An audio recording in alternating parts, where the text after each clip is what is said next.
ಕುಮಾರ ಪಟ್ಟಾಭಿಷೇಕ ಬದುಕು ಜಟಕಾ ಬಂಡಿ ವಿಶೇಷ ಚರ್ಚೆಗೆ ಮತ್ತೆ ಸ್ವಾಗತ. ಚರ್ಚೆಯನ್ನು ಮಾಡ್ತಾ ಇದ್ವು. ಚರ್ಚೆಗೆ ಮೊದಲು ಸ್ಫಟಿಕಾಪುರದ ಮಠದ ನಂಜಾವಧೂತ ಸ್ವಾಮೀಜಿಯವರು ಕೂಡ ಕುಮಾರಸ್ವಾಮಿ ಅವರ ಬಗ್ಗೆ ಮಾತನಾಡಿದ್ದಾರೆ. ನಂಜಾವಧೂತ ಸ್ವಾಮೀಜಿಗಳು ಏನು ಮಾತನಾಡಿದ್ದಾರೆ ಕುಮಾರಸ್ವಾಮಿ ಅವರ ಬಗ್ಗೆ ಒಂದ್ಸಲಿ ಕೇಳಿ. ಈ ಮಧ್ಯ ಕರ್ನಾಟಕದ ಈ ಭಾಗದ ಜಿಲ್ಲೆಗಳು ನಿಮ್ಮೆಲ್ಲರಿಗೂ ಗೊತ್ತಿರುವಂತೆ ಚಿತ್ರದುರ್ಗ, ತುಮಕೂರು, ಚಿಕ್ಕಬಳ್ಳಾಪುರ, ಕೋಲಾರ, ಬೆಂಗಳೂರು ಗ್ರಾಮಾಂತರ, ರಾಮನಗರದ ಕೆಲವು ಭಾಗ ನೀರಿನ ವಿಷಯದಲ್ಲಿ ಅಸಮಾನತೆ ಅನ್ನೋದಕ್ಕಿಂತ ನಿರಂತರ ಶೋಷಣೆಯನ್ನೇ ಎದುರಿಸ್ಕೊಂಡು ಬಂದಿದೆ. ಅಪ್ಪರ ಭದ್ರಾ ಇಷ್ಟೊತ್ತಿಗೆ ಮುಗಿದು ನಮಗೆಲ್ಲ ನೀರು ಬರಬೇಕಾಗಿತ್ತು. ಎತ್ತಿನ ಹೊಳೆ ಅವರೇ ಹೇಳಿದ ಪ್ರಕಾರ 2 ವರ್ಷದಲ್ಲಿ ಮುಗಿದು ನಮಗೆ ನೀರು ಬರಬೇಕಾಗಿತ್ತು. ಅಪ್ಪರ ಭದ್ರಾದಿಂದಲೂ ಬರಲಿಲ್ಲ, ಎತ್ತಿನ ಹೊಳೆಯಿಂದಲೂ ಬರಲಿಲ್ಲ. ಇದೆಲ್ಲಕ್ಕೂ ಕಾರಣ ಇಚ್ಛಾಶಕ್ತಿ. ನಮ್ಮ ರಾಜಕೀಯ ಮುತ್ಸದ್ದಿಗಳಿಗೆ ಇಚ್ಛಾಶಕ್ತಿ ಕೊರತೆ ಇರೋದ್ರಿಂದಲೇ ನಾವು ಇದನ್ನೆಲ್ಲ ಎದುರಿಸ್ತಾ ಇದ್ದೀವಿ. ಪಕ್ಕದ ರಾಜ್ಯದಲ್ಲಿ ನೀವೆಲ್ಲ ನೋಡ್ಬೋದು, ಅವರೇ ಶಿಲಾನ್ಯಾಸ ಮಾಡಿ ಅವರೇ ಉದ್ಘಾಟನೆ ಮಾಡಿ ಲಕ್ಷ ಲಕ್ಷ ಎಕರೆಗಳು ನೀರು ಕೊಡ್ತಾ ಇರಬೇಕಾದ್ರೆ ಅವ್ರನ್ನಾದ್ರೂ ಮಾದರಿಯಾಗಿ ಇಟ್ಕೊಂಡು ಇವ್ರು ಯಾಕೆ ತಮ್ಮ ಇಚ್ಛಾಶಕ್ತಿಯನ್ನ ಬದ್ಧತೆಯನ್ನ ಪ್ರದರ್ಶನ ಮಾಡಿ ನಮ್ಮ ಭಾಗದ ಜನಗಳಿಗೆ ನೀರು ಕೊಡಬಾರದು ಅನ್ನುವಂಥ ಒತ್ತಾಯ ಯಾವತ್ತೂ ಇದೆ. ಅದನ್ನು ಬಹುಶಃ ಇವರು ಈಡೇರಿಸ್ತಾರೆ ಅನ್ನುವಂಥ ಭರವಸೆ. ಸೊ ಇದು ನಂಜಾವಧೂತ ಸ್ವಾಮೀಜಿಗಳು ಮಾತನಾಡಿರುವಂತ ಮಾತು. ಜೊತೆಗೆ ಈಗ ಕುಮಾರಸ್ವಾಮಿ ಅವರು ಚಾಮುಂಡಿ ಬೆಟ್ಟಕ್ಕೆ ತೆರಳಿ ಈಗಾಗಲೇ ದರ್ಶನವನ್ನ ಪಡೆದಿದ್ದಾರೆ. ಚಾಮುಂಡಿ ಬೆಟ್ಟಕ್ಕೆ ತೆರಳಿ ಅನಿತಾ ಕುಮಾರಸ್ವಾಮಿ ಮತ್ತು ಕುಮಾರಸ್ವಾಮಿ ಅವರು ಚಾಮುಂಡಿ ಬೆಟ್ಟಕ್ಕೆ ತೆರಳಿ ದರ್ಶನವನ್ನು ಕೂಡ ಪಡೆದಿರುವಂಥದ್ದು. JP ನಗರದಿಂದ ಹೊರಟಂತ ಕುಮಾರಸ್ವಾಮಿ ಮತ್ತು ದಂಪತಿಗಳು ಫ್ಲೈಟ್ನಲ್ಲೇ ಹೆಲಿಕಾಪ್ಟರ್ನಲ್ಲೇ ಮೈಸೂರಿಗೆ ತೆರಳಿದ್ದಾರೆ, ಚಾಮುಂಡಿ ಬೆಟ್ಟಕ್ಕೆ ತೆರಳಿದ್ದಾರೆ. ಅಲ್ಲಿ ಚಾಮುಂಡಿ ದೇವಿಯ ದರ್ಶನವನ್ನು ಈಗ ಕುಮಾರಸ್ವಾಮಿ ಮತ್ತು ಅನಿತಾ ಕುಮಾರಸ್ವಾಮಿ ಅವರು ಅಲ್ಲಿ ಪಡೆದಿದ್ದಾರೆ. ನಾವು ದೃಶ್ಯಗಳಲ್ಲಿ ಈಗ ನೋಡ್ತಾ ಇದ್ದೀವಿ. ಅಪಾರ ಬೆಂಬಲಿಗರು ಕೂಡ, ಅಪಾರ ಅಭಿಮಾನಿಗಳು ಕೂಡ ಅಲ್ಲಿ ಜಮೆಯಾಗಿರುವಂಥದ್ದು, ಸೇರಿರುವಂಥದ್ದು. ಸೊ ಅಪಾರ ಜನಸ್ತೋಮದ ನಡುವೆಯೇ ಕುಮಾರಸ್ವಾಮಿ ದಂಪತಿಗಳಿಬ್ಬರು ಕೂಡ ಅನಿತಾ ಕುಮಾರಸ್ವಾಮಿ ಮತ್ತು ಕುಮಾರಸ್ವಾಮಿ ಇಬ್ಬರು ಚಾಮುಂಡಿ ಬೆಟ್ಟಕ್ಕೆ ತೆರಳಿ ಅಲ್ಲಿ ಚಾಮುಂಡಿ ದೇವಿಯ ದರ್ಶನವನ್ನು ಪಡಿತಾ ಇರೋದು. ಇದು ಚಾಮುಂಡೇಶ್ವರಿ ದೇವಸ್ಥಾನದ ಒಳಗಡೆ ಕುಮಾರಸ್ವಾಮಿ ಅವರು ಹೋಗ್ತಾ ಇರುವಂಥ ದೃಶ್ಯಗಳು. ಅಲ್ಲಿ ನೋಡೋದು ಆನ್ ಆಗಿದ್ರೆ ಮಾತ್ರ ಹಾಕೊಳ್ಳೋದು.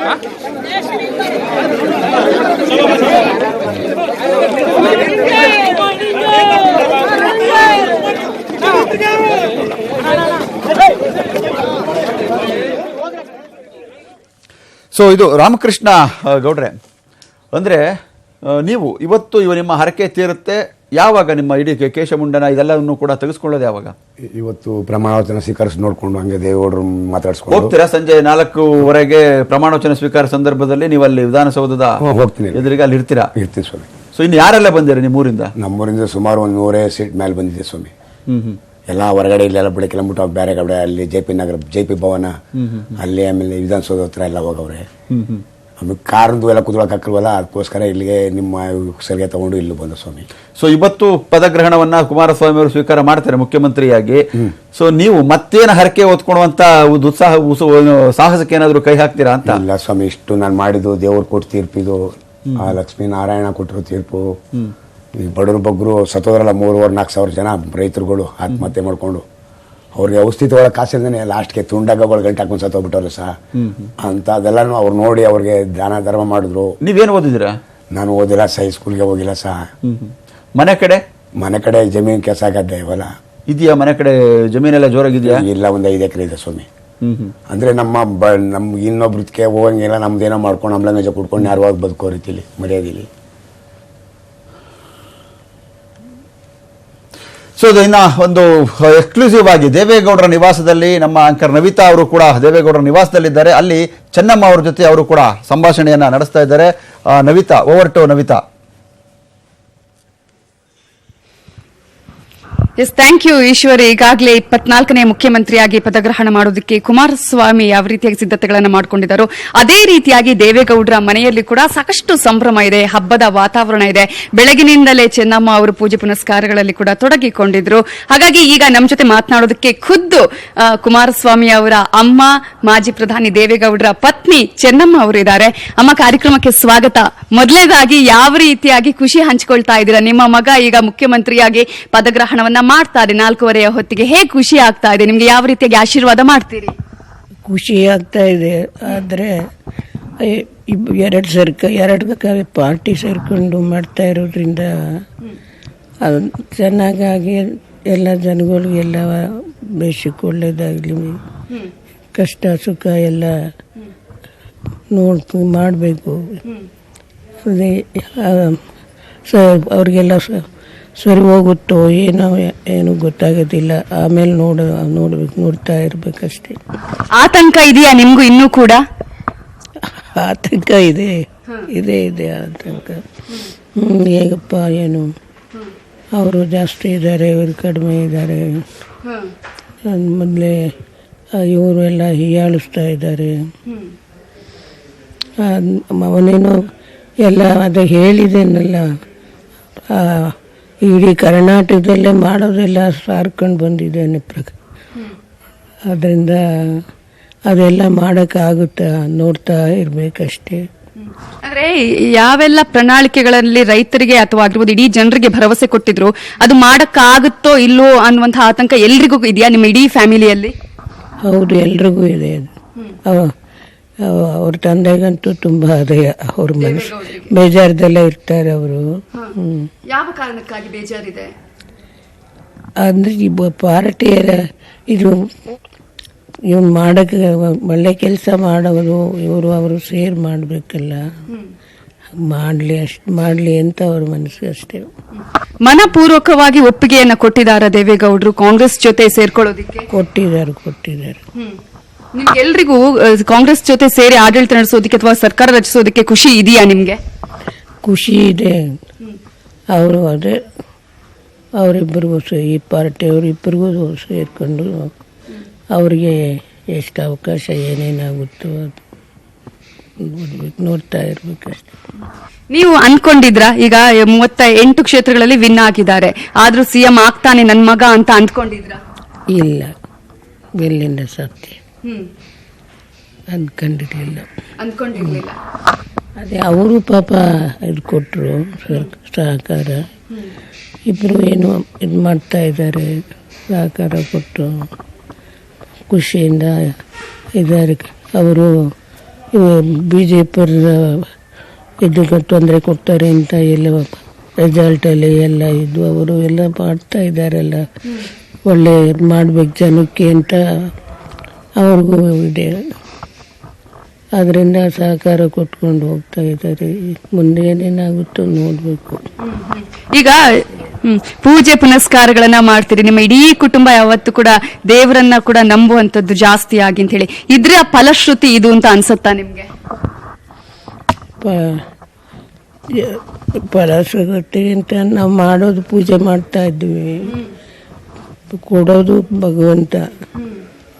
ಅದರಿಂದ ಭಗವಂತ ಮಾಡಿದ್ದಕ್ಕೆ ನಾವು ಮಾಡಿದ್ದು ಇಲ್ಲ, ಭಗವಂತನೇ ಅನುಗ್ರಹಿಸಿ ನಮಗೆ ಇದು ಮಾಡ್ತಾವ್ರೆ. ಅವರಿಗೆಲ್ಲ ಒಳ್ಳೇದು, ಇಬ್ಬರು ಮಕ್ಕಳಿಗೂ ಇಬ್ಬರು ಗೆದ್ದಿದ್ದಾರೆ, ಒಳ್ಳೇದು ಮಾಡ್ತಾರೆ. ಬೇಕಾದಷ್ಟು ಕುಮಾರಸ್ವಾಮಿನೂ ಮಾಡಿದ್ದಾನೆ ಅವರ BJP ಜೊತೆ. ಆಗ ನಾವು ರೇವಣ್ಣ ಅವನು ತುಂಬ ಮಾಡಿದ್ದಾನೆ. ಧೈರ್ಯ ಯಾವ್ಯಾವ್ದು ಬೇಕು ಅದರಲ್ಲೆಲ್ಲ ಜನಗಳಿಗೆ ಅನುಕೂಲ ಬೇಕಾದಷ್ಟು ಮಾಡಿದ್ದಾನೆ. ಅವನು ಕುಮಾರಸ್ವಾಮಿನೂ ಮಾಡ್ತಾನೆ, ಅವ್ರ ಜೊತೆ ವಿಶ್ವಾಸದಿಂದ ಮಾಡ್ಕೊಂಡು ಹೋಗ್ತಾರೆ. ಈಗ ಕುಮಾರಸ್ವಾಮಿ ಅವರೇ ನಿನ್ನೆ ಹೇಳ್ತಾ ಇದ್ರು ತುಂಬಾ ಸವಾಲು ಇದೆ, ಯಾವ ರೀತಿಯಾಗಿ ಏನಾಗುತ್ತೆ ಅನ್ನೋದು ಗೊತ್ತಿಲ್ಲ ಅಂತ ಹೇಳಿ. ಆ ತರದ ಆತಂಕ ಕುಮಾರಸ್ವಾಮಿ ಅವರಿಗೂ ಕೂಡ ಇದೆ, ಎಲ್ರಿಗೂ. ನಮ್ಗೆ ಅದೆಲ್ಲ ಅವ್ರಿಗೆ ಗೊತ್ತಿರುತ್ತೆ, ನಮ್ಗೆ ಅದೆಲ್ಲ ಹೇಳೋದು ಚೆನ್ನಾಗಿರೋದೆ. ಈಗ ಈ ಎಲ್ಲಾ ಘಟನೆಗಳು ಆಯ್ತು, ಅಥವಾ ನಂತರ ಈಗ ಮುಖ್ಯಮಂತ್ರಿ ಆಗಿ ಅವರು ಪ್ರಮಾಣ ವಚನ ಇವತ್ತು ಸ್ವೀಕರಿಸ್ತಾರೆ, ಇಲ್ಲಿಯವರೆಗೂ ಕೂಡ ನಿಮ್ಮ ಹತ್ರ ಏನಾದ್ರೂ ಸಲಹೆ ಕೇಳಿದ್ದಾರೆ ಕುಮಾರಸ್ವಾಮಿ ಅವರು? ಇಲ್ಲ, ಕೇಳಿಲ್ಲ. ಅವ್ ಕೇಳಿಲ್ಲ. ನಾನು ಆರೋಗ್ಯ ನೋಡ್ಕೊಳಪ್ಪ ಅಂತ ಹೇಳ್ತಾ ಇರ್ತೀನಿ. ನಿಮ್ಗೆ ಆರೋಗ್ಯದ ಚಿಂತೆ ಆಗಿದೆ, ನೀವು ಅವತ್ತು ಕೂಡ ಹೇಳಿದ್ರಿ ನಂಗೆ ಆರೋಗ್ಯದ ಬಗ್ಗೆ ತುಂಬಾ ಚಿಂತೆ ಇದೆ ಅಂತ ಹೇಳಿ. ಆರೋಗ್ಯದ್ದು ರೆಸ್ಟ್ ತಗೊಳ್ಳೋದಿಲ್ಲ, ಟೈಮ್ ಸರಿಯಾಗಿ ಊಟ ಮಾಡಲ್ಲ, ಇವೆಲ್ಲ ಬೇಜಾರಾಗುತ್ತೆ. ಈಗ ಇನ್ನು ಮುಂದೆ ಮುಖ್ಯಮಂತ್ರಿ ಆದ್ಮೇಲೆ ಇನ್ನಷ್ಟು ಸ್ಟ್ರೆಸ್ ಇರುತ್ತೆ, ಇನ್ನಷ್ಟು ಕೆಲಸ ಕಾರ್ಯಗಳ ಒತ್ತಡ ಇರುತ್ತೆ. ಏನು ಮಾಡ್ಕೊಂಡು ಹೋಗ್ತಾನೆ, ಎಲ್ಲ ಆರೋಗ್ಯದ ಅವೆಲ್ಲ ನೋಡ್ಕೊಂಡೇ ಮಾಡ್ಕೋಬೇಕಲ್ಲ. ಆರೋಗ್ಯ ಎಲ್ಲ ಪಾರ್ಟಿದೆಲ್ಲ 2 ಪಾರ್ಟಿ ಇವರು ಸೇರ್ಕೊಂಡು ಮಾಡಿ ಜನಗಳಿಗೆ ಮಾಡೋದು ಅವ್ರಿಗೆ ಖುಷಿಯಾಗುತ್ತೋ ಏನೋ ಆ ಥರ ಆ ಸನ್ನಿವೇಶ ಯಾವಾಗ ಯಾವ ಥರ ಬರುತ್ತೋ ಮಾಡ್ಕೊಂಡು ಹೋಗ್ತಾರೆ. ಯಾವ ತರದ ಅಥವಾ ಯಾವ ರೀತಿಯ ಒಂದು ಸರ್ಕಾರ ರಚನೆ ಮಾಡಬೇಕು ಅಥವಾ ಸರ್ಕಾರವನ್ನ ಆಡಳಿತವನ್ನ ಕೊಡಬೇಕು ಅಂತ ನಿಮ್ಗೆ ಅನ್ಸುತ್ತೆ ಕುಮಾರಸ್ವಾಮಿ ಅವರು? ನಿಮ್ಮ ಮಗನಾಗಿ ನೀವು ಯಾವ ರೀತಿಯ ಸಲಹೆ? ಅವ ಕುಮಾರಸ್ವಾಮಿ ಅವನ ಅದಕ್ಕೆ ಮಾಡೋಕ್ಕೆ ಮಾಡ್ತಾ ಇದ್ದಾನೆ. ನಮ್ಮ ಯಜಮಾನರು ಎಲ್ಲ ಮಾಡ್ತಾ ಇದ್ದಾರಲ್ಲ, ನಾವು ಸುಮ್ಮನೆ ಖುಷಿ ಅಷ್ಟೇ. ನಾವು ಏನು ಸಲಹೆ ಕೊಡೋಕ್ಕೆ ನಮ್ಮನ್ನು ಕೇಳಕ್ಕೆ ಬರೋದಿಲ್ಲ. ನಿಮ್ಮಲ್ಲಿ ಕೇಳಲಿಲ್ವಾ? ಕೇಳಲ್ಲ, ಅವರೇ ಎಲ್ಲ ನೋಡ್ಕೊಂಡು ಮಾಡ್ತಾರಲ್ಲ, ನಾವೇನು ಸಲಹೆ ಕೊಡೋ ಅವಶ್ಯಕತೆ ಇಲ್ಲ. ಈಗ ಒಂದು ವೇಳೆ ಇವತ್ತವ್ರ ಪ್ರಮಾಣ ವಚನವನ್ನ ಸ್ವೀಕರಿಸ್ತಾರೆ, ಕುಮಾರಸ್ವಾಮಿ ಈ ಕೆಲಸವನ್ನ ಮೊದಲು ಮಾಡಬೇಕು ಅಂತ ನಿಮ್ಗೆ ಯಾವ್ದಾದ್ರು ಅನ್ನಿಸಿದ್ರೆ ಯಾವುದು?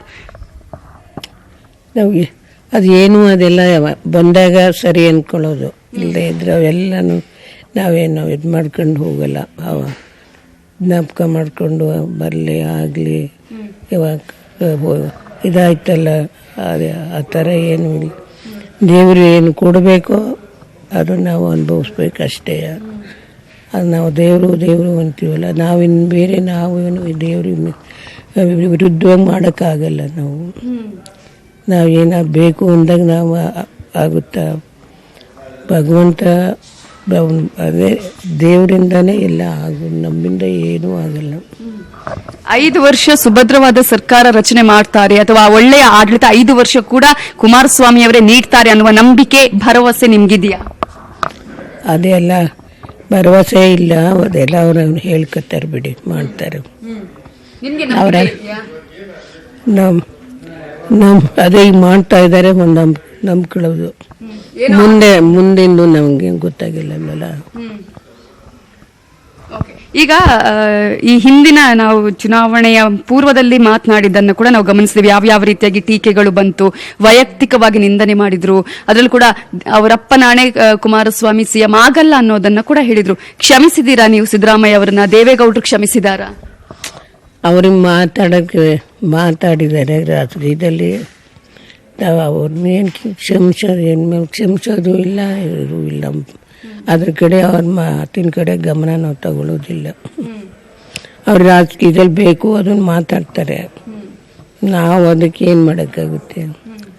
ಅದಕ್ಕೆ ಅವ್ರಿಗೆ ಹೇಳೋಕ್ಕಾಗುತ್ತಾ? ಅದೆಲ್ಲ ನಮಗೆ ಇದಿಲ್ಲ, ಅದ್ರ ಕಡೆ ಗಮನ ಇಲ್ಲ. ಸರಿ, ಈಗ ಅವರಿಗೆ ದೇವರ ಅನುಗ್ರಹ ಇತ್ತು, ಆಯಿತು. ಅದಕ್ಕೆ ನಾವು ಇಲ್ಲಿ ಬಂತು ಅವ್ರು ಬೈದ್ರು ಅಂತ ಅದನ್ನು ನಾವೇನು ಮಾತಾಡಕ್ಕೆ ಹೋಗಲ್ಲ. ದೇವೇಗೌಡರ ಹತ್ರ ಇದ್ರ ಬಗ್ಗೆ ಏನಾದ್ರು ಸಿದ್ದರಾಮಯ್ಯ ಅವರ ಅನಂತರ ಕ್ಷಮೆ ಕೇಳಿದ್ದು, ಮಾತನಾಡಿದ್ದು ಇದೆಯಾ? ಅದೇನೋ ನನಗೇನು ಗೊತ್ತಿಲ್ಲ. ಆನಂತರ ಭೇಟಿ ಆಗಿದ್ದಿದ್ಯಾ? ಅಂದ್ರೆ ಮೊನ್ನೆ ಎಲ್ಲ ಭೇಟಿ ಆದ್ರು, ಅನಂತರ ನಿಮ್ಮ ಎಲ್ಲಿ ಭೇಟಿ ಆಗೋರು? ಇಲ್ಲಿ ಮನೆಗೆ ಬಂದಿಲ್ಲ, ಅವರು ಮನೆಗೆ ಬಂದಿಲ್ಲ. ಓಕೆ, ಈಗ ರೇವಣ್ಣ ಅವರು ಕೂಡ ನೀವು ಹೇಳಿದ್ರಿ ಅವನು ಕೂಡ ಒಂದು ಉನ್ನತ ಸ್ಥಾನದಲ್ಲಿ ಇರಬೇಕು ಅನ್ನುವಂತಹ ಮಾತನ್ನ ಹೇಳಿದ್ರಿ. ರೇವಣ್ಣ ಅವರಿಗೆ ಯಾವ ಸ್ಥಾನ ಸಿಗ್ಬೇಕು ಅಥವಾ ಯಾವ ಗೊತ್ತಿಲ್ಲ, ಅದೆಲ್ಲ ಅವ್ರ ಮಾಡ್ಕೊತಾರೆ. ನಾವೀಗೆಲ್ಲ ನಾನೇನು ಅಲ್ಲಿ ಹೋಗ್ತೀನಿ, ಅವ್ರ ಹತ್ರ ಮಾತಾಡಕ್ ಹೋಗ್ತೀನ? ಇಲ್ಲ, ಈ ಸ್ಥಾನ ಬೇಕು. ಅವರೇ ಎಲ್ಲ ಸೇರ್ಕೊಂಡು ಪಾರ್ಟಿ, ಇವರು ಅವ್ರ ಪಾರ್ಟಿಯವರು ಮಾತಾಡ್ಕೊತಾರೆ. ನಾವು ಅದೆಲ್ಲ ಏನು ಕೇಳಕ್ಕೆ, ನಾವು ಅಲ್ಲಿ ನಾವು ಸುಮ್ಮನೆ ಏನಾಗುತ್ತೆ ಅಂತ ನೋಡ್ತಾ ಇರೋದು ಅಷ್ಟೇ. ನಿಮ್ಗೆ ರಾಜಕೀಯ ತುಂಬಾ ಆಸಕ್ತಿ ಇದೆ ಅಂತ ದೇವೇಗೌಡರು ಕೂಡ ಹೇಳ್ತಾ ಇದ್ರು. ಅದೇ ಇರುತ್ತೆ. ಅದೇ ನಾವು ಏನು ಯಾವಾಗ ನಾವು ರಾಜಕೀಯ ಮಾಡಕ್ಕೆ ಅವ್ರಿಗೆ ಅವಕಾಶ ಇರುತ್ತೆ, ಅವ್ರು ಮಾಡ್ಕೊತಾ ಇರ್ತಾರೆ. ಈಗ ಮೊನ್ನೆಯಿಂದಲೂ ಕೂಡ ರಾಜಕೀಯಕ್ಕೆ ಅವ್ರಿಗೆ ಯಾವುದಕ್ಕೂ ತೊಂದರೆ ಕೊಡೋದಿಲ್ಲ. ಅವ್ರಿಗೆ ಎಲ್ಲ ಇದೆ, ಗೊತ್ತಿದೆ, ಬುದ್ಧಿ ಇದೆ, ನಾವೇನು ಹೇಳಬೇಕಾದಿಲ್ಲ. ಅದರಿಂದ ಮಾಡುತ್ತಾರೆ, ಮಕ್ಕಳು ಅದೇ ಥರ ಮಾಡ್ತಾರೆ ಅವರು. ಈಗ ಚಿಕ್ಕಂದಿನಿಂದಲೂ ಕೂಡ ನೀವು ಮಗನನ್ನ ಬೆಳೆಸಿದಿರಿ. ಈ ಹಿಂದಿನ ನೆನಪುಗಳನ್ನ ಹಾಕೋದಾದ್ರೆ ಮಗ ಹೇಗಿದ್ದ, ಕುಮಾರಸ್ವಾಮಿ ಹೇಗಿದ್ರು, ಅದು ತುಂಬಾ ಒಳ್ಳೆ ಹುಡುಗ. ಅವನು ನನ್ಗೇನು ತೊಂದರೆ ಕೊಡ್ತಿರ್ಲಿಲ್ಲ. ಅವನ ಪಾಡಿಗೆ ಅವನಂದ್ರೆ ನಾವು ಅವನಿಗೆ ಮಾಡಿಕೊಟ್ಟಿದ್ದು, ಅವನ ಪಾಡಿಗೆ ಅವನು ಆಟ ಆಡ್ಕೊಂಡು ಆಮೇಲೆ ಸ್ವಲ್ಪ ದೊಡ್ಡನಾದ್ಮೇಲೆ ಸ್ಕೂಲ್ಗೆ ಹೋಗೋದು, ಆಟಕ್ಕೆ ಹೋಗೋದು, ಎಲ್ಲ ದೇವಸ್ಥಾನ ಹೋಗೋದು. ನಮ್ಮ ಮನೆ ದೇವಸ್ಥಾನ ಹೋಗೋದು ಹೋಗ್ತಾ ಅಲ್ಲಿ ಶನಿವಾರ ಲಕ್ಷ್ಮೀ ನರಸಿಂಹಸ್ವಾಮಿ ದೇವಸ್ಥಾನಕ್ಕೆ ಮಕ್ಕಳೆಲ್ಲ ಪ್ರಸಾದ ಅಂತ ಹೋಗೋರು. ಪ್ರಸಾದ ನೆಪದಲ್ಲಿ ಹೋಗ್ತಾ ಇದ್ರು ದೇವಸ್ಥಾನಕ್ಕೆ. ಅಲ್ಲ ಅಲ್ಲೇ ಹೋಗೋರು. ಅಷ್ಟು ಅದೇ ಆಗಿನ ಮಕ್ಕಳಿಗೆ ಗೊತ್ತಾಗ್ತಿರ್ಲಿಲ್ಲ. ಆಮೇಲೆ ಅದೇ ಬೆಳೀತಾ ಅವರು ಓದೋದು, ಇದು ಮಾಡೋದು, ಅವರಿಗೆ ಆಟ ಪಾಠ ಅವ್ರ ಇದು ಮಾಡ್ಕೊಂಡು ಇವಾಗ ರಾಜಕೀಯದ್ಗೇನು ಕುಮಾರಸ್ವಾಮಿಗೆ ಇದಿರಲಿಲ್ಲ. ಅದು ಯಾವ ಥರ ಬಂದ ಅನ್ನೋದೇ ನಮಗೆ ಗೊತ್ತಾಗಲಿಲ್ಲ. ಅವ್ರ ತಂದೆನೂ ಏನು ಅವನ್ನ ರಾಜಕೀಯಕ್ಕೆ ಮಾಡೋ ಏನು ಇದು ಮಾಡ್ತಾನೆ ಅವರು ನನಗಂತೂ ಏನು ಓದಿ ಏನೋ ಒಂದು ಅವ್ರ ಪಾಡ್ಗೋದನ್ನ ಇರಲಿ ಅಂತ ಅನ್ಸೋದು ನಂಗೆ ಅಷ್ಟೇ. ಅಂದ್ರೆ ಕುಮಾರಸ್ವಾಮಿ ರಾಜಕೀಯಕ್ಕೆ ಎಂಟ್ರಿ ಆಗೋದು ನಿಮಗೂ ಇಷ್ಟ ಇರಲಿಲ್ಲ? ಅವರು ಇದು ಎಲ್ಲ ಅವನೇ ಕಾರ್ನು ತೆಕ್ಕೊಟ್ಟಿರ್ಲಿಲ್ಲ. ಇವರು ಕಾರ್ ಡ್ರೈವಿಂಗು ಅವನೇ ಕಲ್ತ್ಕೊಂಡ. ಎಲ್ಲ ಅದೇನೋ ಸಿನಿಮಾಕ್ಕೆ ಹೋದ, ಅದು ಆಯಿತು. ಆಮೇಲೆ ರಾಜಕೀಯಕ್ಕೆ ಬಂದಿದ್ದು ಗೊತ್ತೇ ಇಲ್ಲ ನಮ್ಗೆ, ಅದು ಹೆಂಗೆ ಬಂದು ಅನ್ನೋದೇ ಗೊತ್ತಿಲ್ಲ. ಅವನೇನು ಹಂಗೆ ರಾಜಕೀಯದ ಜೊತೆ ಬೆರೆತು ಮಾಡಿ ಯಾವುದೂ ಮಾಡ್ತಿರ್ಲಿಲ್ಲ. ಆದರೆ ಅವೆಲ್ಲ ತುಂಬ ಹೇಳೋವಿರ್ತ ಬೇಡ ಬಿಡಿ. ದೇವೇಗೌಡರಿಗೂ ಕೂಡ ಇಷ್ಟ ಇರ್ಲಿಲ್ವಾ ಅವಾಗ ಇವರು ಪಾಲಿಟಿಕ್ಸ್ಗೆ ಬರೋದು? ಇಷ್ಟೆಲ್ಲ ಇಷ್ಟ ಅಂತ ಏನಿಲ್ಲ ಅವ್ರಿಗೆ. ಅವನ ಪಾಡಿಗೆ ಅವ್ನು ಓದ್ಕೊಂಡಿದ್ನಲ್ಲ, ಅದ್ರ ಗೊತ್ತಿಲ್ಲ ಅವ್ರಿಗೆ. ಆದರೆ ಓದಪ್ಪ ಓದ್ಕೊಳ್ಳಿ ಅನ್ನೋರು. ನಮ್ಮ ರೇವಣ್ಣಗೆ ಅವನ್ ಮೊದಲಿಂದಲೂ ಎಷ್ಟೋ 12-13 ವರ್ಷಕ್ಕೆ ಅಲ್ಲಿ ಇವರು MLA ಆಗಿದ್ರಲ್ಲ, ಅವನ ಒಳನರಸೀಪುರದಲ್ಲೇ ಇದ್ದುವಾಗ ಅವನು ಓದೋ ಕಡೆ ಗಮನ ಕೊಡ್ತಿರ್ಲಿಲ್ಲ. ಇಂಜಿನಿಯರು ಅವರು ಇವರು ಕಾರಲ್ಲಿ ಹೋಗೋದು, ಬಾಡೋರಿಗೆ ರೇಷನ್ ಇದು ಕೊಡ್ತಾ ಇದ್ರು. ಆಗ ಅಮೇರಿಕದಿಂದ ಕೆಂಪು ಜೋಳ ಎಲ್ಲ ಬರೋದು. ಅಲ್ಲಿ ಸಭ್ಯಸ್ಥರು ಗೊತ್ತಿರೋರಿದ್ರು. ಅವ್ರ ಹತ್ರ ಹೋಗಿ ಹಳ್ಳಿಯವರು ಸಂತೆಗೆ ಬರೋರಲ್ಲ ಅವತ್ತು ಎಲ್ಲ ಅವರಿಗೆಲ್ಲ ರೇಷನ್ ಎಲ್ಲ ಕೊಡಿಸ್ಕೊಂಡು, ಸಕ್ಕರೆ ಬೇಕಾದ್ರೆ ಸಕ್ಕರೆ ಕೊಡಿಸ್ಕೊಂಡು ಸ್ಕೂಲಿಗೆ ಅಷ್ಟು ಗಮನ ಕೊಡದೇನೆ ಹೋಗ್ತಿದ್ದೀಯ. ಯಾವಾಗಲೂ ಅದೇ ಇದೇ ಒಂದು ಓದ್ತಾ ಇದ್ದ. ಆಮೇಲೆ ಇವರು ಒಂದು ಅವ್ರನ್ನ ಇದಕ್ಕೆ ಒಳನರಸೀಪುರದಲ್ಲಿ ನಿಲ್ಲೋದಕ್ಕೆ ಇವರು ಇದು ಪಾರ್ಲಿಮೆಂಟ್ ನಿಂತರು. ಆ ಜಾಗಕ್ಕೆ ಅದೇ ಹಳ್ಳಿ ಅವ್ರು ನಮ್ಮ ತಾಲೂಕಿನ ಹೋಬಳಿ ಅವರೆಲ್ಲ ಸೇರ್ಕೊಂಡು ಅವನಿಗೆ MLAಗೆ ಪ್ರೋತ್ಸಾಹ ಕೊಟ್ಟು ಮಾಡಿದ್ದು. ಅವರು ಅಮ್ಮನ ನಿಲ್ಲಿಸಿ ಅನ್ನೋರು ಅವರು. ಅದನ್ನ ಅದೇ ಬೇಡಪ್ಪ, ನಮ್ಮ ಮನೆ ಜವಾಬ್ದಾರಿನೇ ಜಾಸ್ತಿ ಇರೋದು. ನಾವು ಸುಮ್ಮನೆ ಮನೇದು ಬಿಟ್ಬಿಟ್ಟು ನಾವು ರಾಜಕೀಯ ಮಾಡಕ್ಕೆ ಹೋಗೋಕ್ಕಾಗುತ್ತಾ? ಅದೇ ಅವನ್ನ ಆಯ್ಕೆ ಮಾಡಿದ್ರು. ಅವನ್ ನಿಂತ ಗೆದ್ದ. ಸ್ವಲ್ಪ ಇಲ್ಲ ಯಾರ ಮಕ್ಳು ಯಾರು ಅಂತ ಹೇಳಿಲ್ಲ ನನಗೆ. ನೆಗಡಿ ಈಗ ನೀವು ಹೇಳಿದ್ರಿ ಅಂದ್ರೆ ತುಂಬಾ ಚೂಟಿ ಆಗಿದ್ದ ಸಂದರ್ಭದಲ್ಲೇ ಅಂತ ಹೇಳಿ ಸಮಾಜ ಸೇವೆ ಆವಾಗಲೇ ಇಂಟ್ರೆಸ್ಟ್ ಇತ್ತ ಅವರಿಗೆ? ನನಗೆ ಮೊದಲಿಂದಲೂ ಇಷ್ಟ. ಬಡವ್ರಿಗೂ ಎಷ್ಟು ಇದು ಜಂಬ ಕೊಚ್ಕೊಂಡು ಹೇಳ್ತಾ ಇಲ್ಲ, ಅನ್ನದಾತ ಆಗಿದ್ದಾನೆ ಇವನು. ಎಲ್ಲೆಲ್ಲಿ ಅದು ಎಲ್ಲೋರೋ ರೇವಣ್ಣ ನನಗೆ ಕೆಲಸ ಕೊಡಿಸಿದ್ರು, ನಮಗೆ ಇದಾಯಿತು ಅಂತ ಬಂದು ನನಗೆ ಹೇಳ್ಕೊತಾ ಇರ್ತಾರೆ. ನಮ್ಮ ತಾಲೂಕೆ ಎಲ್ಲ ಕಡೆಗೂ ಯಾರು ಬಂದರೂ ಮಾಡಿದ್ದಾನೆ. ಅವನಿಗೆ ಅದೇ ಇದು ಸ್ವಲ್ಪ ಒಂದೊಂದ್ಸರಿ ಹೇಳಿ ಬೇಜಾರಾಗುತ್ತಲ್ಲ, ಬೇಜಾರು ಮಾಡ್ಕೊತಾನೆ ಅಷ್ಟೇ.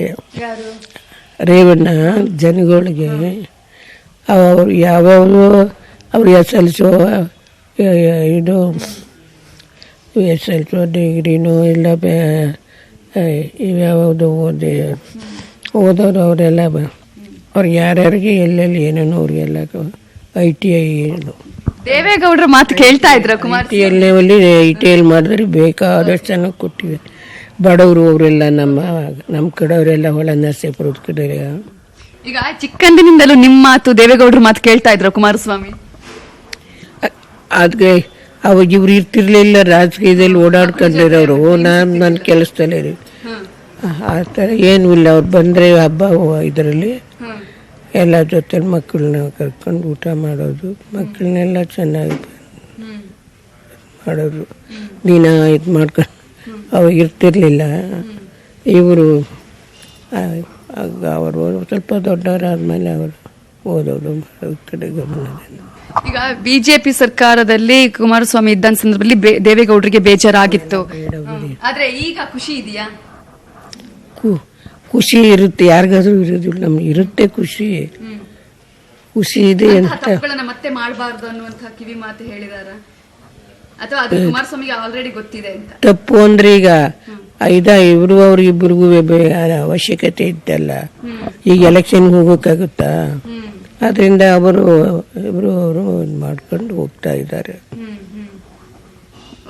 ಅಪ್ರೋಚ್ ಮಾಡಿದಂತಹ ಸಂದರ್ಭದಲ್ಲಿ, ಅಂದ್ರೆ ಕಾಂಗ್ರೆಸ್ನವರು ಅಪ್ರೋಚ್ ಮಾಡಿದಾಗ ಏನಾದ್ರೂ ಯೋಚನೆ ಮಾಡಿದ್ರ ಅಥವಾ ತಟ್ಟಂತ ನಿರ್ಧಾರ ತಗೊಂಡು? ನಮ್ಗೆ ಅದೆಲ್ಲ ನಮ್ಮ ಯಜಮಾನ್ರಿದ್ರಲ್ಲ, ಅವರೆಲ್ಲ ನೋಡ್ಕೊಂಡು ಮಕ್ಕಳು ಎಲ್ಲ ನೋಡ್ಕೊತಾ ಇದ್ದವು. ಆದ ಕಡೆ ನಂಗೆ ಏನು ಗಮನ ಇಲ್ಲ. ನಾನು ಏನೋ ನಾವು ಬಂದವರು, ನಾವು ಮಾತಾಡ್ಕೊಂಡು ಏನೋ ಪೂಜೆ ಮಾಡ್ಕೊಂಡು ಇರೋದಷ್ಟೇ. ಯಾವತ್ತಾದ್ರೂ ನಿಮ್ಗೆ ಕುಮಾರಸ್ವಾಮಿ ಮೇಲೆ ಬೇಜಾರಾಗಿದ್ದಿದೆಯಾ? ಆಗ ಬಿಜೆಪಿ ಜೊತೆ ಹೋದಾಗ ಆಗ ಸ್ವಲ್ಪ ಬೇಜಾರಾಗಿತ್ತು. ಅವ್ರ ತಂದೆಗೂ ಆಗಿತ್ತು. ನಾವು ಯಾರೂ ಇದಕ್ಕೆ ಹೋಗ್ಲೇ ಇಲ್ಲ ಅವನು ಓದ್ತಗಳ ಕಡೆಗೆ. ಅವಾಗ ಮಾತನಾಡಿಸ್ತಾನೂ ಇರ್ಲಿಲ್ವಾ? ಆಮೇಲೆ ಬರ್ತಾ ಇರ್ಲಿಲ್ಲ ಅವನು. ಇವರು ಬೇಜಾರು ಪಡ್ಕೊಂಡು ಅವೆಲ್ಲ ಇದು ಸಾಕು. ಖುಷಿ, ಈಗ ಈ ಸಂದರ್ಭದಲ್ಲಿ ಖುಷಿಯ ವಿಚಾರಗಳನ್ನು ಕೂಡ ನೀವು ಹೇಳ್ಕೊಂಡ್ರಿ, ಯಾವ ರೀತಿಯಾಗಿ ಕುಮಾರಸ್ವಾಮಿ ಆವಾಗ ಇದ್ರು ಅಂತ ಹೇಳಿ. ಯಾರಾದ್ರೂ ಅದು ನಾವು ಇದಕ್ಕೆ ಹೇಳ್ಕೊಳ್ಳೋದಲ್ಲ. ಎಲ್ಲರಿಗೂ ಮಕ್ಕಳು ಒಳ್ಳೆ ಓದಿದ್ರು, ಒಳ್ಳೆ ಸ್ಥಾನಕ್ಕೆ ಹೋದ್ರು, ರಾಜಕೀಯದಲ್ಲಿ ಹೋಗಿದ್ದಾನೆ, ಒಳ್ಳೇದು ಮಾಡ್ತಾನೆ ಅಂತ ಸುಮ್ಮನೆ ನಾವು ಮನಸ್ಸಿನಲ್ಲಿ ಅಂದ್ಕೊಳ್ಳೋದು. ಒಳ್ಳೇದು ಮಾಡಬೇಕು ಅನ್ನೋದಾದ್ರೆ ಹೇಳಿ. ಅದೇ ಒಳ್ಳೆ ಅದು ಅವಕಾಶ ಇದ್ದ ಸಂದರ್ಭ ಬಂದೈತಲ್ಲ ಈಗ. ಅದೇ ಮಾಡ್ತಾರೆ, ಅವ್ರು ಮಾಡ್ಕೊತಾರೆ. ಹೊಂದಾಣಿಕೆ ಮಾಡ್ಕೊಂಡು ಹೋಗ್ಬೇಕು ಅಂತ ಅನ್ಸುತ್ತೆ ಈ ಸಲ. ತುಂಬಾ ಹೊಂದಾಣಿಕೆ ಮಾಡ್ಕೊಂಡು ಹೋಗ್ಬೇಕು. ಅವ್ರಿಗೆ ಸೇರಿದ್ದು ನಂಗೆ ಗೊತ್ತಿಲ್ಲ ಅದು. ಈಗ ಪ್ರಜ್ವಲ್ ರೇವಣ್ಣ ಮತ್ತು ಕುಮಾರಸ್ವಾಮಿ ಯಾವ ರೀತಿಯಾಗಿದ್ರು ಮೊದ್ಲಿಂದಲೂ, ಚಿಕ್ಕಂದಿಂದಲೂ ನೀವು ನೋಡಿದ ಹಾಗೆ, ನೀವು ಬೆಳೆಸಿದ ಹಾಗೆ ಮಾತು ಕೇಳ್ತಾ ಇದ್ರ ಕುಮಾರಸ್ವಾಮಿ ರೇವಣ್ಣ ಅವ್ರದ್ದು? ರೇವಣ್ಣ ಇಬ್ರು ಚೆನ್ನಾಗೆಲ್ಲ ಇರೋರು, ಆಟ ಆಡ್ಕೊಂಡು. ಇವನು ಸ್ವಲ್ಪ ಅದೇ ಬೇರೆಯವ್ರದ್ದು ಜಾಸ್ತಿ. ಊರ ಕಡೆ ಜನ ಅವರು ರೇವಣ್ಣಾಗ. ಈ ಹಿಂದೆ DK ಶಿವಕುಮಾರ್ ಮತ್ತು ಕುಮಾರಸ್ವಾಮಿ ಅಂದ್ರೆ ಒಂದು ರೀತಿಯಲ್ಲಿ ಬೇರೆಯದ್ದೇ ಒಂದು ಇತ್ತು. ಗೊತ್ತಿಲ್ಲ, ಅವ್ರು ಕೇಳ್ಕೊಳ್ಳಿ ನಂಗೆ. ಆ ನಂತರ ಮಾತಾಡಿದ್ದು ಪಾಪ ಅವರು ಏನೋ ಅವ್ರಿಗೆ ಅನುಕೂಲ ಮಾತಾಡ್ಕೊಂಡು ಮಾಡ್ತಾ ಇದ್ರು. ಇವ್ರಂಗಿರೋರು ಅವ್ರದ್ದೆಲ್ಲ ನನಗೆ ಹೇಳಕ್ ಗೊತ್ತಾಗೋದಿಲ್ಲ. ನಿಮ್ಮ ಹತ್ರ ಈ ತರ ಮನೆಯಲ್ಲಿ ರಾಜಕೀಯದ ಮಾತುಗಳು ಆಗತ್ತಾ? ಈಗ ಮೊನ್ನೆಯಿಂದ ರಾಜಕೀಯದ ಮಾತುಕತೆನ ಮಾತನಾಡಿದ್ದೀರಾ ನೀವೆಲ್ಲರೂ ಕೂಡ? ದೇವೇಗೌಡರು ನಿಮ್ ಜೊತೆ ಜನ ಬರ್ತಾರೆ, ಅವ್ರ ಜೊತೆ ಅವ್ರು ಮಾತಾಡ್ಕೊತಾರೆ. ನನ್ನ ಜೊತೆ ಬರೋರು ನನ್ನ ಜೊತೆ ಅದೇ ಹೇಳೋದು. ಕುಮಾರಣ್ಣವ್ರ ಮನೆ ಚೀಫ್ ಮಿನಿಸ್ಟರ್ ಏನೋ ಸುಮ್ಮನೆ ಹೊಂದ್ಕೊಡು ಅಷ್ಟೇ. ನಾವು ಏನು ಅವೆಲ್ಲ ಇದಾಗಿ ಇಟ್ಕೊಂಡು ಅದನ್ನೇ ನಾವು ಏನೂ ಮಾತಾಡ್ತಿಲ್ಲ. ರಾಮನಗರದಲ್ಲಿ ಅಂದ್ರೆ ಚನ್ನಪಟ್ಟಣವನ್ನ ಇಟ್ಕೊಂಡು ರಾಮನಗರವನ್ನ ಬಿಟ್ಕೊಟ್ಟಿದ್ದಾರೆ ಈಗ ಕುಮಾರಸ್ವಾಮಿ ಅವರು. ಯಾರಿಗೆ ಕೊಡಬೇಕು ಅಂತ ನಿಮ್ಗೆ ಅನ್ಸುತ್ತೆ? ನಿಮ್ಮ ಕುಟುಂಬದಲ್ಲೇ ಕೊಡಬೇಕು? ಅವ್ರು ಯಾರಿಗೂ ಕೊಟ್ಕೊತಾರೆ, ನಾನು ಅದಕ್ಕೆ ತಲೆ ಹಾಕೋದಿಲ್ಲ. ಚನ್ನಪಟ್ಟಣದಲ್ಲಿ ಬಿಟ್ಕೊಟ್ಟಿದ್ದು ಸರಿ ಅಂತ ಅನ್ಸಿದ್ಯಾ ನಿಮ್ಗೆ, ಅಥವಾ ರಾಮನಗರದ ಇಟ್ಕೋಬೇಕಿತ್ತು ಅಂತ ಅನ್ಸಿದ್ಯಾ? ಅವ್ರಿಗೆ ಯಾವ ಸರಿ ಅನ್ನೋದು ಇಟ್ಕೊಂಡವ್ರೆ, ಬೇಡ ಅನ್ನೋದು ಬಿಟ್ಟು. ಬೇಡ ಅಂದ್ರೆ ಎರಡು ಕಡೆಲೂ ಅವರು ಎಲ್ಲ ಪಾಪ ಮನೆಗಳ ಎರಡು ಕಡೆಲೂ ಮತ್ತೆ ನಿಲ್ಲಕ್ಕಾಗುತ್ತಾ? ಅವರೇ ಮಾಡ್ಕೊತಾರೆ, ಯಾವುದು ಇಟ್ಕೋತಾರೋ ಯಾವುದು ಬೇಡ ಅಂತಾರೆ. ಈಗ ಕುಮಾರಸ್ವಾಮಿ ಅವರಿಗೆ ಈ ಮೂಲಕ ನೀವು ಏನ್ ಹೇಳಕ್ ಬಯಸ್ತೀರಾ? ಯಾವ ರೀತಿಯಾಗಿ ರಾಜ್ಯದ ಜನರಿಗೆ ಒಳ್ಳೇದು ಮಾಡಬೇಕು, ಅಥವಾ ಇಡೀ ಅವನ್ನೆಲ್ಲ ಮಾಡ್ತಾನೆ ಬಿಡಿ. ನನ್ನ ಮಾತಿಗೆ ನಾವೇನು ನಿಮ್ ಮಾತು ಕೇಳ್ತಾರಾ? ಕೇಳ್ತಾನೆ. ಕೇಳೋದು ನಾವು ಅವನು ಒಳ್ಳೆ ದಾರಿಲಿ ಹೋಗಿ ಮಾಡ್ಕೊತಾನೆ. ಒಂದೊಂದು ತಪ್ಪು ಮಾಡಿಬಿಟ್ಟಿದ್ದಾನೆ ಒಂದೊಂದು ಸರಿ ಅಷ್ಟೇ. ಅವ ಎಲ್ಲ ನಮ್ಮನ್ನೆಲ್ಲ ಚೆನ್ನಾಗಿ ನೋಡ್ಕೊಂಡು ಎಲ್ಲ ಚೆನ್ನಾಗಿರ್ತದೆ. ಅವನ ರಾಜಕೀಯ ಅವನು ಮಾಡ್ಕೊತಾನೆ. ಅವರಿಗೆ ಈಗ ನಿಮ್ಮ ಮನೇಲಿ ಎಲ್ಲರೂ ಕೂಡ ದೇವರ ಮೇಲೆ ನಂಬಿಕೆ ಅಂತ ನೀವು ಹೇಳಿದ್ರಿ, ಎಲ್ರಿಗೂ ಕೂಡ ಗೊತ್ತಿರೋದು ಸತ್ಯ. ರೇವಣ್ಣ ಅವರಿಗೆ ಜಾಸ್ತಿ ನಂಬಿಕೆನಾ ಅಥವಾ ಕುಮಾರಸ್ವಾಮಿ ಅವರಿಗೆ? ರೇವಣ್ಣನಿಗೆ ಜಾಸ್ತಿ. ಎಲ್ಲ ಕಡೆನೂ ದೇವ್ರಿಗೆ ಹೋಗ್ತಾನೆ ಅವನು. ಕುಮಾರ್, ಎಸ್ ಆಯ್ತು, ಮುಗಿಸ್ತಾ ಇದ್ದೀನಿ. ಎಸ್, ಈಗ ನೀವು ಹೇಳಿದ ಹಾಗೆ ರೇವಣ್ಣ ಅವರು ಜಾಸ್ತಿ ನಂಬಿಕೆ ಇದೆ ಅಂತ, ಪ್ರತಿಯೊಂದಕ್ಕೂ ಕೂಡ ಟೈಮ್ ನೋಡ್ತಾರೆ ಅಂತ ಹೇಳಿ, ಇದು ಹಿಂದಿನಿಂದಲೂ ಕೂಡ ಬಂದಿದ್ದ. ಕುಮಾರಸ್ವಾಮಿ ಅವ್ರಿಗೆ ನೋಡ್ತಾರೆ ಈ ತರ ಟೈಮ್ ಇಲ್ಲ, ಅವರಷ್ಟೇ ನೋಡಲ್ಲ. ರೇವಣ್ಣ ಅದೆಲ್ಲ ನೋಡಿ ಹೇಳ್ತಾನೆ. ನೀವು ಪಾಲಿಟಿಕ್ಸ್ ಗೆ ಬಂದಿದ್ದೆ ನಮ್ಗೆ ಗೊತ್ತಾಗಿಲ್ಲ ಅಂತ ಹೇಳಿದ್ರಿ. ಆ ನಂತರ ನಿಮ್ಮ ಹತ್ರ ಮಾತುಕತೆ ಆಯ್ತಾ? ನಾನ್ ನಿಲ್ತೀನಿ ಅಂದಾಗ ನೀವು ಬೇಡ ಅಂತ ಹೇಳಿದ್ದಿದ್ಯಾ? ಇಲ್ಲ, ನಿಂತಾಗ ಬೇಡ ಏನು ನಾವು ಮಾತಾಡ್ಲಿ. ನೀವು ಅವು ಯಾರಿಗೂ ನಾವು ಬೇಡ ಬೇಗ ಅಂತ ಹೇಳಕ್ ಹೋಗಲ್ಲ. ಕುಮಾರಸ್ವಾಮಿ ತುಂಬಾ ಇಷ್ಟ ಆಗಿರುವಂತಹ ಗುಣ ನಿಮ್ಗೆ ಯಾವುದು, ಅಥವಾ ತುಂಬಾ ಖುಷಿಯಾದ ವಿಚಾರ ಯಾವುದು? ಖುಷಿಯಾಗಿ ಎಲ್ಲ ಪಾಪ ಚೆನ್ನಾಗೇ ಇರ್ತದೆ. ನಾವು ಹೇಳ್ದಂಗೆ ಎಲ್ಲ ಅವನು ಖುಷಿ ಅಂತ ಅನ್ಸಿದ್ಯಾ? ಅದೇ ಈಗ ನಮ್ಮಮ್ಮ ಅವನಿಗೆ ಆಪರೇಷನ್ ಆಯಿತು. ನಮ್ಮಮ್ಮನಿಂದ ನಮ್ಮಮ್ಮ ಪೂಜೆ ಮಾಡಿ ನನಗೂ ಚೆನ್ನಾಗಿದೆ ಈ ಥರ ಎಲ್ಲ ಬೇಕಾದ ಹೇಳ್ತಾನೆ. ಅವೆಲ್ಲ ಸಮಯ ಸಂದರ್ಭಕ್ಕೆ ನಮ್ಮ ಅಮ್ಮ ಪೂಜೆ ಮಾಡಿರೋದ್ರಿಂದ ನನ್ನ ಆರೋಗ್ಯ ಕೂಡ ಚೆನ್ನಾಗಿದೆ, ನಾನು ಒಳ್ಳೆ ಹೌದು ಹೇಳ್ಕೊತಾರೆ. ನಿಮ್ಮ ಹತ್ರನೂ ಹೇಳ್ಕೊಂಡಿದ್ದೀಯಾ ಅದನ್ನ? ನೀವು ಹೇಳ್ತಾನೆ ಮಾತಾಡುವಾಗ. ಈಗ ದೇವೇಗೌಡರು ಏನಾದ್ರೂ ಟಿಪ್ಸ್ ಗಳನ್ನ ಕೊಟ್ಟಿದಾರ ಅವರಿಗೆ, ಈ ತರ ಸರ್ಕಾರ ರಚನೆ ಮಾಡಬೇಕು ಅನ್ನುವಂಥದ್ದು? ಅದು ಗೊತ್ತಿಲ್ಲ ನನಗೆ. ಅವರೇ ಕೊಡ್ತಾರೋ ಕೊಡೋದೇ ಇಲ್ವೋ ಗೊತ್ತಿಲ್ಲ ನನಗೆ. ಅಂದ್ರೆ ಈ ಮೊದಲು ಅವೆಲ್ಲ ನಮಗೆ ಗೊತ್ತಿರೋದಿಲ್ಲ. ನಾನು ಅವಕ್ಕೆ ಅದು ಆ ವಿಷಯಕ್ಕೆ ಮಾತಾಡೋ ಹೋಗೋದಿಲ್ಲ. ಇವತ್ತು ಕೂಡ ಏನೇನ್ ಪೂಜೆ ಮಾಡಿದ್ರಿ ನೀವು? ಮಾಮೂಲಿ ಪೂಜೆನೇ, ಮಾಮೂಲಿ ದಿವಸ ಪೂಜೆ ಮಾಡ್ತೀನಿ. ಈಗ ಹೂವು, ಅಕ್ಷತೆ, ಹೂವು ಎಲ್ಲ ಇಟ್ಟು ಪೂಜೆ ಮಾಡಿ ದೀಪ ಹಚ್ಚಿ, ಒಂದು ಗಣೇಶನಿಗೆ ಅಷ್ಟೋತ್ರ, ಅದೇ ಗಣೇಶನಿಗೆ ರಾಘವೇಂದ್ರ ಸ್ವಾಮಿಗೆ ಎಲ್ಲ ಜಾಬತ್ತಿ ಯಾವತ್ತಿ ದಿನ ಅವ್ರ ವಾರ, ಶಿವನಿ ಸೋಮವಾರ, ಮಂಗಳವಾರ ರಾಜರಾಜೇಶ್ವರಿ, ಗೌರಿ, ಲಕ್ಷ್ಮೀ ಇರುತ್ತೆ. ಆವಾಗ ಒಂದೊಂದು ಅರ್ಚನೆ ಮಾಡಿ ನೈವೇದ್ಯ ಮಾಡಿ ಮಂಗಳಾರತಿ ಮಾಡೋದು ಅಷ್ಟೇ. ಈಗ ಶೃಂಗೇರಿಯ ಮಠಕ್ಕೆ ಕೂಡ ಹೋಗಿದ್ರಿ. ಶೃಂಗೇರಿಯಲ್ಲಿ ಪೂಜೆ ಆ ಸಂದರ್ಭದಲ್ಲಿ ಕೂಡ ಅತಿರುದ್ರ ಮಹಾಯಾಗ ಆಯ್ತು. ಮೊನ್ನೆ ಕೂಡ ಮತ್ತೆ ಹೋಗಿದ್ರಿ. ಹಾಗಾಗಿ ಅಲ್ಲಿನ ಒಂದು ಫಲ ಕೂಡ ಸಿಕ್ಕಿದೆ ಅಂತ ಅನ್ಸುತ್ತಾ? ಏನು ಗೊತ್ತಿಲ್ಲ. ಅದೇ ಇವರ ಇದಾಗಿದ್ದಾರಲ್ಲ ಈಗ, ಅದೇ ಫಲ ಅಂತ. ಈಗ ಮುಖ್ಯಮಂತ್ರಿ ಆಗಿರೋದು ಅದರ ಫಲ ಅಂತ ಅನ್ಸುತ್ತಾ, ಅಥವಾ ದೇವರ ಮೇಲೆ ನಂಬಿಕೆಯಿಂದಾಗಿ ಕೂಡ ಆಗಿದೆ ಅಂತ? ನಾವು ದೇವ್ರ ಮೇಲೆ ಹೇಳಬೇಕು, ನಮ್ಮಿಂದ ಏನೂ ಆಗಲ್ಲ. ದೇವರಿಂದಲೇ ಆಗಿರೋದು. ಇತರೆ ಮಕ್ಕಳ ಜೊತೆ ಕೂಡ ಖುಷಿ ಹಂಚ್ಕೊಂಡಿದಾರ ಕುಮಾರಸ್ವಾಮಿ ಅವರು? ನಿಮ್ಮ ಇತರೆ ಮಕ್ಕಳ ಜೊತೆ ಕೂಡ, ಶೈಲಾ ಆಗಿರ್ಬೋದು, ಅನಸೂಯ ಅವ್ರ ಜೊತೆ? ಅವ್ರ ಜೊತೆ ಎಲ್ಲ ಚೆನ್ನಾಗಿರ್ತಾರೆ, ಇರ್ತಾರೆ ಎಲ್ಲ ಚೆನ್ನಾಗಿ. ಇವತ್ತು ನಿಮ್ಮ ಆಶೀರ್ವಾದ ತಗೊಂಡು ಹೋಗ್ತಾರಾ? ಇಲ್ಲಿಗೆ ಬರ್ತಾರಾ ಅಥವಾ ನೇರವಾಗಿ ನೀವೆಲ್ಲ? ರಾತ್ರಿ ಬಂದು ಹೋಗಿದ್ದಾನೆ. ಇವತ್ತು ಎಲ್ಲ ಚಾಮುಂಡೇಶ್ವರಿ ಬೆಟ್ಟಕ್ಕೆ ಹೋಗ್ಬೇಕು ಅಂತ ಹೋದ್ರು. ನಿನ್ನೆ ಇಲ್ಲಿಗೆ ಬಂದು ನಿಮ್ಮ ಆಶೀರ್ವಾದ ತಗೊಂಡಿದ್ದಾರೆ? ಬಂದಾಗೆಲ್ಲ ನಮಸ್ಕಾರ ಮಾಡಿಬಿಟ್ಟು ಹೋಗ್ತೇನೆ. ಓಕೆ, ಈಗ ಇಡೀ ಫ್ಯಾಮಿಲಿಗೆ ಒಂದು ರೀತಿಯಲ್ಲಿ ನೀವು ಹಬ್ಬದ ವಾತಾವರಣ, ಸಂಭ್ರಮ ಇದೆ ಎಲ್ಲರಲ್ಲೂ ಕೂಡ. ಅದ್ರಲ್ಲಿ ನೀವು ಹೇಳಿದ್ರೆ ಆಗ್ಲೇ, ಅಂದ್ರೆ ನಾವು ನಿರೀಕ್ಷಣೆ ಮಾಡಿರ್ಲಿಲ್ಲ ಅಂತ ಹೇಳಿ ಅಂತ. ಹಾಗಾಗಿ ಆ ದಿನಗಳನ್ನ ನಿಮ್ಗೆ ನೆನಪಿಸ್ಕೊಂಡ್ರೆ, ಈಗ ಮುಖ್ಯಮಂತ್ರಿ ಆಗ್ತಾನೆ, ಈ ಹಿಂದೆ ಕೂಡ 20 ತಿಂಗಳ ಕಾಲದ ಆಡಳಿತದಲ್ಲಿ ಕೂಡ ಮುಖ್ಯಮಂತ್ರಿ ಆದ್ರು, ಆ ನಂತರ ಮಾತು ತಪ್ಪಿದ್ದು ಅನ್ನುವಂತಹ ಆರೋಪ ಕೂಡ ಕೇಳಿ ಬಂತು. ಈ ಸಲದಲ್ಲಿ ಯಾವುದೇ ಆರೋಪ ಬರದ ಹಾಗೆ ಏನ್ ಮಾಡ್ಬೇಕು ಅಂತ ಅನ್ಸುತ್ತೆ? ಅವೆಲ್ಲ ಅವ್ರು ಮಾಡ್ಕೊತಾರೆ. ನಾವು ನಂದ ಆ ಥರ ಏನು ಹೇಳುವಷ್ಟಿರೋದಿಲ್ಲ.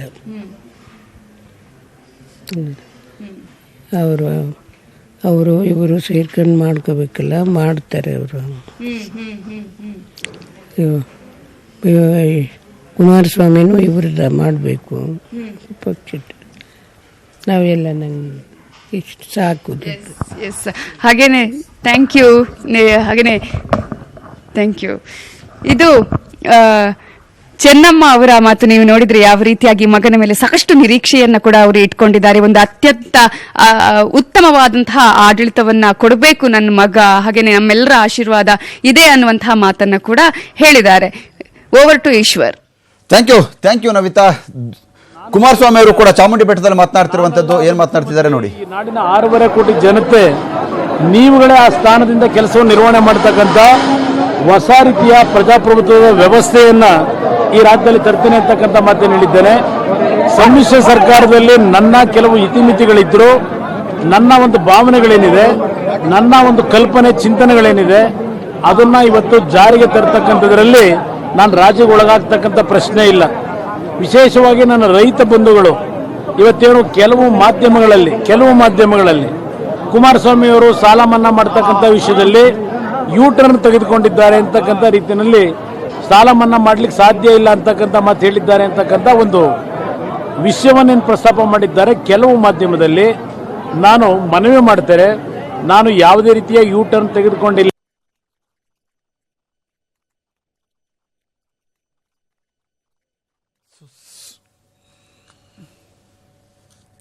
ಸೊ ವಿಧಾನಸೌಧಕ್ಕೆ ಈಗ ದೇವೇಗೌಡರು ಕೂಡ ಮಗನ ಪದಗ್ರಹಣದ ಸಂದರ್ಭದಲ್ಲಿ ಏನೇನೆಲ್ಲ ತಯಾರಿಗಳು ನಡೀತಾ ಇದ್ದಾವೆ ಅನ್ನೋದನ್ನ ನೋಡೋದಕ್ಕೆ ದೇವೇಗೌಡರು ಖುದ್ದಾಗಿ ವಿಧಾನಸೌಧಕ್ಕೆ ಆಗಮಿಸಿದ್ದಾರೆ. ಆ ದೃಶ್ಯಗಳನ್ನು ಕೂಡ ನೀವು ನೋಡ್ತಾ ಇದ್ದೀರಾ.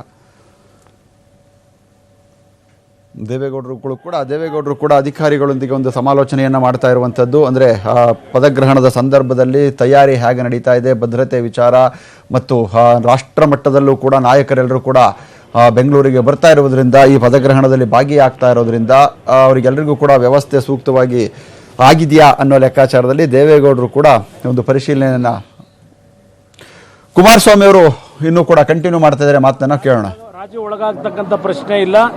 ಎಷ್ಟೇ ಆರ್ಥಿಕ ತಜ್ಞರುಗಳಿರಲಿ, ಯಾರೇ ಅದರ ಬಗ್ಗೆ ನೆಗೆಟಿವ್ ಆಗಿ ಚರ್ಚೆ ಮಾಡಿದ್ರು, ರಾಜ್ಯದ ಆರ್ಥಿಕ ಪರಿಸ್ಥಿತಿಯಲ್ಲಿ ಯಾವುದೇ ರೀತಿಯ ಏರ್ಪೇರನ್ನು ತರದೆ, ಏರ್ಪೇರ್ ಆಗದೇ ಇರತಕ್ಕಂಥ ರೀತಿಯಲ್ಲಿ ಇವತ್ತು ನಾಡಿನ ಜನತೆಯ ಒಂದು ರೈತರಿಗೆ ವಿಶೇಷವಾಗಿ ಆತ್ಮಹತ್ಯೆಗೆ ಶರಣಾಗಬೇಡಿ ಅಂತ ಏನು ಹೇಳಿದ್ದೇನೆ. ಈಗಲೂ ತಾಯಿ ಚಾಮುಂಡೇಶ್ವರಿಯ ಸನ್ನಿಧಾನದಲ್ಲಿ ಹೇಳ್ತಾ ಇದ್ದೇನೆ, ನಿಮ್ಮೆಲ್ಲರ ಒಂದು ನೋವಿಗೆ ಸ್ಪಂದಿಸಲಿಕ್ಕೆ ನಾನಿದ್ದೇನೆ. ನಿಮ್ಮ ಮನೆಯ ಮಗನಾಗೋ ಸೇವಕನಾಗೋ ನಾನಿವತ್ತೇನಿದ್ದೇನೆ, ನಿಮ್ಮೆಲ್ಲರ ರಕ್ಷಣೆಯನ್ನು ಕೊಡ್ತಕ್ಕಂಥದ್ದು ನನ್ನ ಸರ್ಕಾರ, ಸಮ್ಮಿಶ್ರ ಸರ್ಕಾರದ ಕರ್ತವ್ಯ. ನನ್ನ ಮೇಲೆ ವಿಶ್ವಾಸ ಇಡಿ. ನಿಮಗೇನಾದರೂ ತೊಂದರೆಗಳಿದ್ರೆ, ಯಾರಾದ್ರಿಂದ ನಿಮಗೆ ಹಿಂಸೆಗಳಿದ್ರೆ ನೇರವಾಗಿ ಖುದ್ದು ನನ್ನನ್ನು ಬಂದು, ಯಾರೇ ಈ ನಾಡಿನ ಒಬ್ಬ ಸಾಮಾನ್ಯ ಪ್ರಜೆ ನೇರವಾಗಿ ನನ್ನನ್ನು ಭೇಟಿ ಮಾಡ್ತಕ್ಕಂಥ ಮುಕ್ತವಾದ ಅವಕಾಶ ಇರುತ್ತೆ. ನಿಮ್ಮ ಕಷ್ಟಗಳನ್ನು ಹೇಳ್ಕೊಳ್ಳಿಕ್ಕೆ ನನ್ನ ಹತ್ರ ಬನ್ನಿ. ನೀವು ಆತ್ಮಹತ್ಯೆಗೆ ಶರಣಾಗಿ ನಿಮ್ಮ ಕುಟುಂಬಗಳನ್ನು ಅನಾಥರು ಮಾಡಬೇಡಿ ಅಂತಕ್ಕಂಥ ಹೇಳಲಿಕ್ಕೆ ಬಯಸ್ತೇನೆ. ಇವತ್ತು ಯಾವ್ಯಾವ ಭರವಸೆಗಳನ್ನು ಕಾಂಗ್ರೆಸ್ ಪಕ್ಷದವರು ಕೊಟ್ಟಿದ್ದಾರೆ, ನನ್ನ ಪಕ್ಷದಿಂದ ನಾನು ಕೊಟ್ಟಿದ್ದೇನೆ, ಅದೆಲ್ಲವನ್ನು ಕಾರ್ಯರೂಪಕ್ಕೆ ತರ್ತಕ್ಕಂಥದ್ರಲ್ಲಿ ಯಾವುದೇ ರೀತಿಯ ಅನುಮಾನ ನನ್ನ ಮೇಲೆ ಇಟ್ಟುಕೋಬೇಡಿ. ನಾನು ನಿಮ್ಮ ಜೊತೆಯಲ್ಲಿ ಇದ್ದೇನೆ.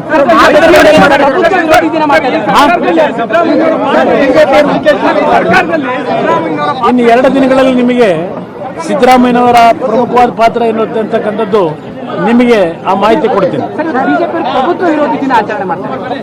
ಬಿಜೆಪಿಯವರಿಗೆ ಅವರ ನಡವಳಿಕೆನೇ ಅಷ್ಟು.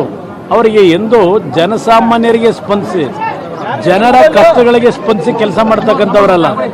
ಜನತೆಯನ್ನ ದಾರಿ ತಪ್ಪಿಸಿ ಈ ರೀತಿಯ ಕರಾಳ ದಿನಾಚರಣೆಯನ್ನು ಮತ್ತಿನ್ಯಾವುದೋ ಯಾತ್ರೆಗಳ ಹೆಸರಿನಲ್ಲಿ ಜನರಲ್ಲಿ ಒಂದು ಭಾವನಾತ್ಮಕವಾದಂತಹ ಭಾವೋದ್ವೇಗದ ಒಂದು ವಾತಾವರಣ ಉಂಟು ಮಾಡತಕ್ಕಂಥವ್ರ ಮುಖಾಂತರವೇ ಅವರ ರಾಜಕೀಯದಲ್ಲಿ ಅವರ ಒಂದು ನಡವಳಿಕೆ ಏನಿದೆ ಅದರ ಹಿನ್ನೆಲೆಯಲ್ಲಿ ಮಾಡ್ಕೊಂಡಿದ್ದಾರೆ. ಅವರಿಂದ ಇದಕ್ಕಿಂತ ನೀವೇನು ನಿರೀಕ್ಷೆ ಇಟ್ಕೊಳ್ಳಿಕ್ಕೆ ಸಾಧ್ಯ ಆಗೋದಿಲ್ಲ. ಮೈಸೂರು ನಗರಕ್ಕಷ್ಟೇ ಅಲ್ಲ, ಇಡೀ ರಾಜ್ಯಕ್ಕೆ ಸಮ್ಮಿಶ್ರ ಸರ್ಕಾರದಲ್ಲಿ ಹಲವಾರು ರೀತಿಯ ಕೊಡುಗೆಗಳು, ಅಭಿವೃದ್ಧಿಯ ಒಂದು ಪೂರಕವಾದಂತಹ ಕೊಡುಗೆಗಳಿರುತ್ತೆ ಅಂತಕ್ಕಂಥ ಎಲ್ಲ ನನ್ನ ಹಿಂದಿನ ಜನಪ್ರಿಯವಾದಂತಹ ಕಾರ್ಯಕ್ರಮಗಳು ಎಲ್ಲ ಮುಂದುವರಿಯುತ್ತೆ.